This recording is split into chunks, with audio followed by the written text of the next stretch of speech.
Well, welcome back to episode 2, and we're just correcting, not playing on normal, but putting the setting to hard. I totally didn't realize it, but episode 1 was done on normal settings.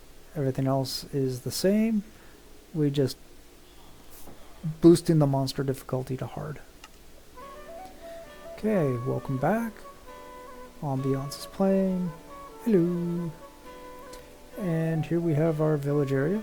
As you can see, I have removed the cobblestone and gravel areas and replaced everything with dirt, which is grown over with grass.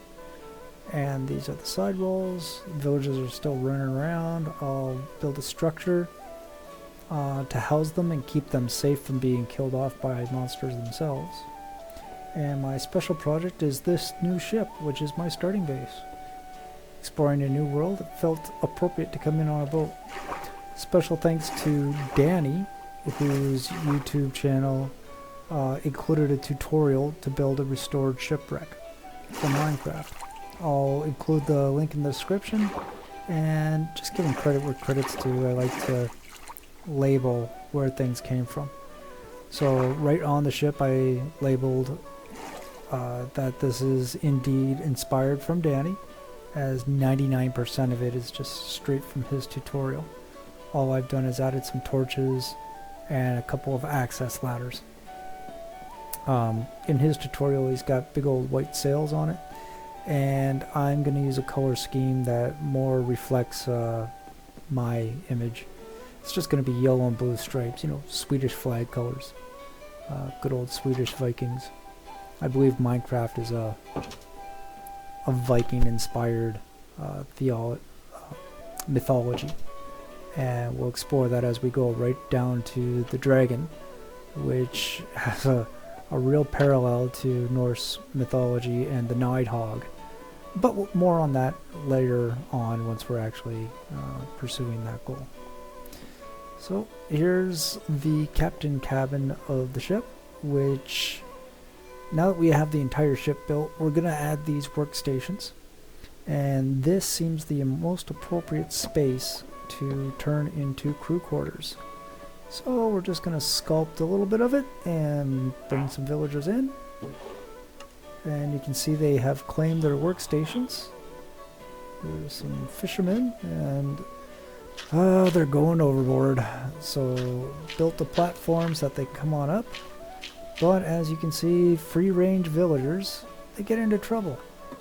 These guys here, if you don't put them into a protected area, they're going to roam all around on you. Drowned or other monsters can take them out or possess them, as it were. Like zombies will turn villagers into zombie villagers. Bit of an infected disease. You can see I've removed the chair and table and chiseled out a little bit of the ship just to make storage space.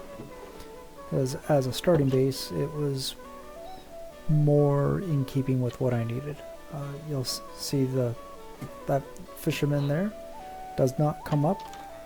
He nicely stays down in the hole where he's good and safe, and I can access him anytime I need. So essentially, my starting base is a ship that has come to this area with very limited supplies, which that is all taken from fishing and some emeralds of trading with the crew here. My crew is 1 cartographer, who is like my second mate, and 4 fishermen, which are my crew, and some cats that are running around in the ship. They spawn wherever the villagers are, and the villagers are linked to the beds and the workstations on the ship. So my crew is storage containers. There is a workbench or crafting table, I should say, next to the mast on the main deck, and beds. And that's all you really need for a starting base. And it's all we really need as we our adventure. Okay, so let's breed up some cats. Feed him until he's full-sized. There we go. And then they are not ready to reproduce yet. There's a bit of a cooldown time. We'll just run to shore. And when we do, even though the cats cannot pathfind a way to me, when I get too far away, the ones that are not sitting down are going to teleport right to me over on the shore. Again, time-lapsing. We built a facility to house all the remaining villagers, and if I need to breed more. And the wonderful thing about cats is that they're actually creeper repellent. If a creeper comes by and sees a cat, it will turn around and run in the opposite direction. Creepers don't want anything to do with cats. So they're not just cosmetic, they actually serve a function. Leave one next to the villager house, and I've removed every building in the village except for this original church. I'm going to keep this church for as long as possible, and park a couple of cats just to reduce the chance of a creeper coming by and blowing up what I've built. Very limited farms I've started. Sugarcane, bamboo, potatoes, carrots, pumpkins, and the thing I like pumpkins is turning them into jack-o'-lanterns and using them for light sources.